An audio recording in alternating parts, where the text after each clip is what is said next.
বন্ধুরা, কোকাকোলা শুরুতে cold drink নয় বরং একটি ঔষধ ছিল। আর আপনি কি এটি জানেন আমরা আনন্দের সাথে যে চিপস খেয়ে থাকি তা একজন মানুষের রাগের কারণে তৈরি হয়েছিল? আচ্ছা, আপনি কি এটি জানেন টি ব্যাগ কিভাবে আবিষ্কার হয়েছিল? তাছাড়া হ্যান্ড গ্লাভস ও জুতোয় ব্যবহৃত এই আঠালো জিনিসটি কিভাবে তৈরি হয়েছিল?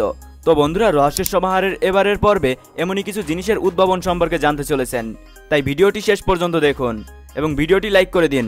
1 2 3। নাম্বার 1, চা। আমাদের মধ্যে এমন অনেক লোক আছে যাদের দিনে 1 কাপ চা লাগবেই, আর এই চা যা পৃথিবীতে পানির পরে সবচেয়ে বেশি পান করা হয়ে থাকে। কিন্তু আপনি কি এটি বলতে পারেন চা খাওয়ার জন্য যে টি ব্যাগ ব্যবহৃত হয় তা কবে এবং কোথায় আবিষ্কার হয়েছিল? আসলে টি ব্যাগ চায়নায় আবিষ্কার হয়েছিল। সে সময় চায়ের ফ্লেভারকে ধরে রাখার জন্য এভাবে পোটলা আকারে বেঁধে রাখা হতো, আর পরবর্তী সময় এই ছোট ছোট টি ব্যাগগুলোর আবিষ্কার হয়েছিল। এগুলো 1908 সালে আবিষ্কার করা হয়েছিল, আর এটি যিনি আবিষ্কার করেছিলেন তিনি হলেন টমাস সুলিভান। তাছাড়া টমাস সুলিভান একজন চা ব্যবসায়ী ছিলেন, যিনি কিনা তার চায়ের নমুনাকে এভাবে ছোট ছোট প্যাকেট করে পাঠাতেন। কিন্তু কিছু অলস লোক এই চায়ের ব্যাগ সরাসরি গরম পানিতে ডুবাতে শুরু করে, আর এই পদ্ধতি এসব লোকদের কাছে অনেক বেশি পছন্দের হয়ে ওঠে, আর এভাবেই টি ব্যাগের আবিষ্কার হয়েছিল। নাম্বার 2, বন্ধুরা, আপনি ছোটবেলা থেকেই বাবল গাম বা সেন্টার ফুড খেয়েছেন, আর বর্তমানেও আপনি এটি মাউথ ফ্রেশার হিসেবে খেয়ে থাকেন। কিন্তু আপনি কি জানেন কখন ও কিভাবে এই বাবল গাম তৈরি হয়েছিল? আপনি জেনে আশ্চর্য হবেন যে বাবল গাম আবিষ্কারটি একটি দুর্ঘটনাজনিত ভুল ছিল। আসলে বাবল গাম অল্টার ডিএমআর আবিষ্কার করেছিল, আর তাও ভুল করে। আসলে অল্টার রাবার তৈরির জন্য পরীক্ষা নিরীক্ষা করছিল, কিন্তু তার পরীক্ষা শেষ হলে তিনি রাবারের মধ্যে ছোট ছোট বুদবুদ খুঁজে পান। এরপরে তিনি এতে রং ও ফ্লেভার অ্যাড করেন, আর এই মিশ্রণের নাম দিয়েছেন বাবল গাম। আর লোকেরা খুব শীঘ্রই এটি পছন্দ করতে শুরু করে, আর এভাবেই বাবল গাম তৈরি হয়েছিল।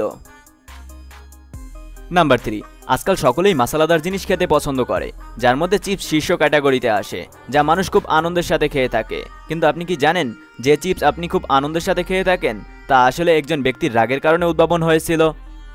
আসলে আলুর চিপস 1853 সালে জার্জ কারাম নামক একজন শেফ তৈরি করেছিল। আসলে একবার এক গ্রাহক জার্জের রেস্তোরাঁয় এসে আলু ভাজার অর্ডার দেন, কিন্তু ফ্রাইতে মোটা আলু থাকার কারণে গ্রাহক রেগে যান এবং এটি অভিযোগ করেন যে এটি খুব মোটা হয়েছে এবং কাঁচা, তাই তিনি শেফের সাথে খুব খারাপ ব্যবহার করেন। আর এর থেকে জার্জ কারাম বুঝতে পেরে আলুগুলো পাতলা করে কেটে ভাজা শুরু করে এবং হালকা লবণ ছিটিয়ে গ্রাহকের কাছে পরিবেশন করে। আর মজার ব্যাপার হলো এটি যে গ্রাহকরা এই আইডিয়াটি খুব পছন্দ করে, আর এভাবেই আলুর চিপসের আবিষ্কার হয়েছিল। নাম্বার 4, দিয়াশলাই বক্স, যা আপনি নিশ্চয়ই আতশবাজি বা পটকা ফোটানোর জন্য ব্যবহার করেছেন। কিন্তু আপনি কি এটি জানেন দিয়াশলাই বক্স কখন এবং কিভাবে আবিষ্কার হয়েছিল?